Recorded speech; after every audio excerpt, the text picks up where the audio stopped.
thing I wanted to say is Yeah. firing 100 people or 200 people, the point is, even firing one person, I've just seen it, it can create this quiet ripple effect of fear. Oh, of course.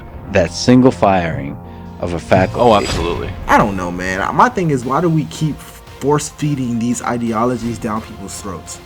Can take that tangent briefly with DEI, Yeah. diversity, equity, and inclusion.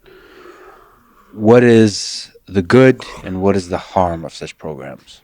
DEI, I know people who are DEI consultants. There's actually, I have a dear friend who I love very much who does DEI. Absolutely decent people. What they want to do is create bonds of understanding, friendship, compassion among people who are different. Unfortunately, the research on what a lot of DEI actually does is oftentimes the opposite of that. And I think that it's partially a problem with some of the ideology that comes from critical race theory, which is a real thing, by the way, that informs a lot of DEI, that actually makes it something more likely to divide than unite. Well, we talk about this in Coddling the American Mind as the difference between common humanity identity politics and common enemy identity politics. And I think that I know some of the people that I know who do DEI, they really want it to be common humanity identity politics, but some of the actual ideological assumptions that are baked in can actually cause people to feel more alienated from each other.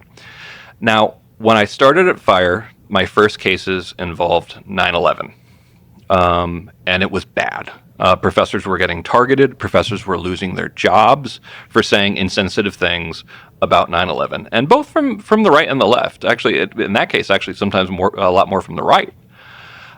And it was really bad, and about 5 professors lost their jobs. That's bad. 5 professors over a relatively short period of time being fired for a political opinion.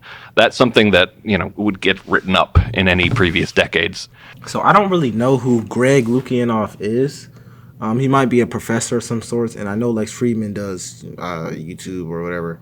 But now they're talking about diversity, equity, and inclusion programs, and I'm assuming they're talking about the reality of them as well as what the people who work in these programs want them to be. I'm very interested to see what they have to say about this. I'm currently a college student studying electronics engineering, getting my master's degree. For the moment, I am not a part of any DEI programs, although I'm black. But I do think it's an interesting discussion.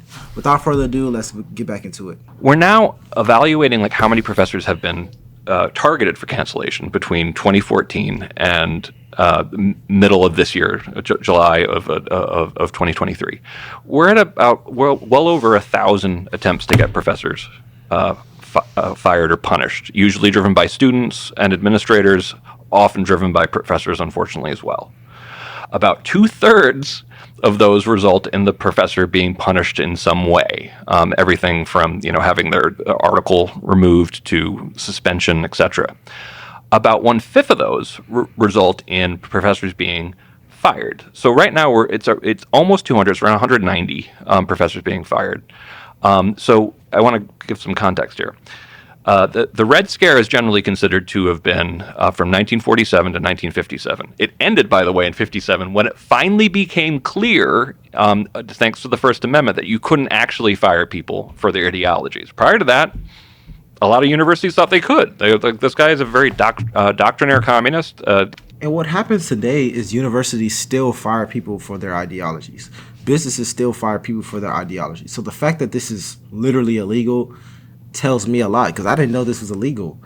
But people still do it. Especially a few years ago, it was really bad. But let's continue. A lot of universities thought they could. This guy is a very doctrinaire communist. They can't be dissuaded. I'm going to fire them. They thought they actually could do that.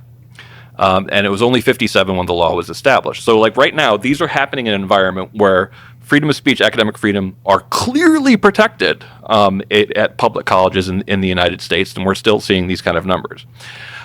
During the Red Scare, the biggest study that was done of what was going on, I think this came out in 55, and the evaluation was that there was about 62 professors fired for being communists, and about 90-something professors fired for political views overall. That usually is reported as being about 100. So 60, 90, 100, depending on how you look at it. I think the number is actually higher, but that's only because of hindsight. Like what I mean by hindsight is we can look back and we actually find there were more professors who were fired as time reveals. We're at 190 professors fired, and I still have to put up with people saying this isn't even happening. And I'm like, in the 9.5 years of cancel culture, 190 professors fired. In the 11 years of the Red Scare, probably somewhere around 100, maybe probably more. The number's going to keep going up. But unlike during the Red Scare, where people could clearly tell something was happening, the craziest thing about cancel culture is I'm still dealing with people who are saying this isn't happening at all, and it hasn't been subtle on campus. And we know that's a wild undercount, by the way, because when we surveyed professors, 17% of them said that they had been threatened with investigation or actually investigated for what they taught, said, or their research.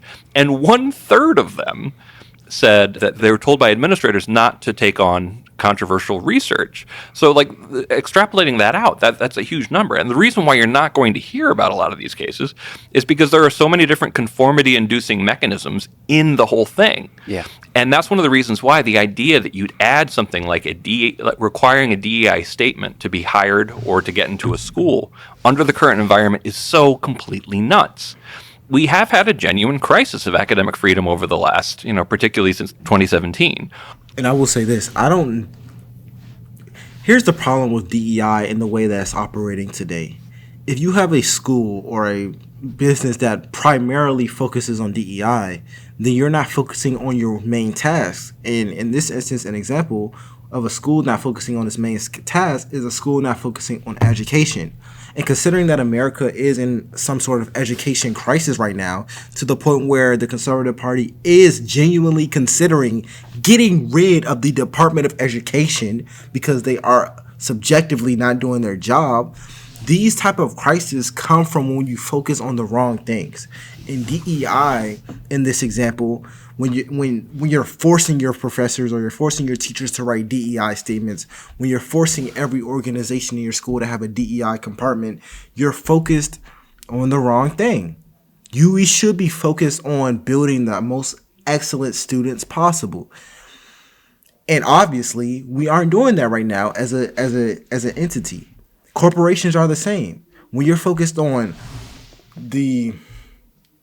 when you focus on how something looks and you don't focus on its function, problems arise. And this is actually happening in California right now. And I hope everyone is safe. God bless the people's families who passed away and people's houses got burned down. God bless them. But I've noticed in their fire department there were videos coming out of them focusing on the optics of the situations rather than the functionality of their fire departments. And these just cause problems. I hope America doesn't fall too deep, but that's kind of what he's alluding to now. On campuses, we have very low viewpoint diversity to begin with. And under these circumstances, administrators just start saying, you know what the problem is? We have too much heterogenous thought. We're not homogeneous enough. We actually need, we need another political litmus test, which is nuts. And that's what a DEI statement effectively is, because there's no way to actually fill out a DEI statement without someone evaluating you on your politics. It's crystal clear. We even did an experiment on this. Nate Honeycutt, he got something like almost like 3,000 professors to participate, evaluating different kinds of DEI statements. And one was basically like the standard kind of identity politics, intersectionality one. One was about viewpoint diversity. One was about religious diversity. And one was about socioeconomic diversity. And as far as where my heart really is, it's that we have too little socioeconomic diversity, particularly in elite higher ed, but also in education, period. So the experiment had large participation, really interestingly set up, and it tried to model the way a lot of these DEI policies were actually implemented. And one of the ways that these have been implemented, and I think in some of the California schools, is that administrators go through the DEI statements before anyone else looks at them, and then eliminates people off the top, depending on how they feel about their DEI statements. And the one on viewpoint diversity, I think like half of the people who reviewed it would eliminate it right out. And I think it was basically the same for religious diversity. It was slightly better, like 40%, for socioeconomic diversity, but that kills me. Like the idea that kind of like, yeah, that actually is the kind of diversity that I think we need a great deal more of in higher education. You can agree with, it's not hostile to the other kinds, by the way, but the idea that we need more people from the bottom, 3/4 of American society, like in higher education, I think should be something we could all get around. But the only one that really succeeded was the one that sprouted back exactly the kind of ideology that they thought the reviewers would like, which is like, okay, there's no way this couldn't be a political litmus test. We've proved that it's a political litmus test, and still school after school it is adding these to its application process to make schools still more ideologically homogenous. Why does that have a negative effect? Is it because it enforces a kind of groupthink where people are afraid, start becoming afraid to sort of think and speak freely, liberally about whatever? Well, one, it selects for people who tend to be, farther to the left, in a situation where you already have a situation where universities do lean decidedly that way. But it also establishes essentially a set of sacred ideas that if you're being quizzed on whether, what you've done to advance anti-racism, how you've been conscious of intersectionality, it's unlikely that you'd actually get in if you said, by the way, I actually think these are dubious concepts. I think they're thin. I think they're philosophically not very defensible. Basically, like if your position was, I actually reject these concepts as being oversimple, you're not going to get in. And I think that the person that I always think of that wasn't a right winger that would be like, go to hell if you made him fill one of these things out, is Feynman. I feel like if you gave one of these things to Richard Feynman, he'd be like, he would tear it to pieces. Yeah. And then not get the job.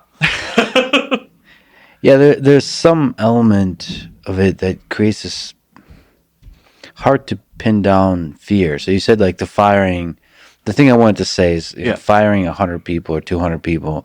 The point is, even firing one person, I've just seen it, it can create this quiet ripple effect of fear. Oh, of course. That single firing of a faculty. Oh, absolutely. And that's kind of sad because maybe it's just me. I remember when I was a teenager, and it obviously wasn't that long ago because I'm in college right now. When I was a teenager, like these weren't super big issues. Maybe towards the end of my time in high school. But why did we make fake issues a thing now? Where you're forcing these type of discussions and these type of quotas in every single environment. And don't get me wrong, some places actually need this stuff to happen. But when you force it in every single industry, now people are gonna protest. People are gonna have problems, and that's what's happening. They sued colleges for being racist or not letting certain students in. People are boycotting businesses for being too woke. People are boycotting schools. They're boycotting It altered the presidential election based off of these type of discussions. So I don't know, man. My thing is, why do we keep force feeding these ideologies down people's throats? Anyways, let me know what you guys think in the comments below. My name is LFR Jojo, and I'll see you guys on the next one. Peace.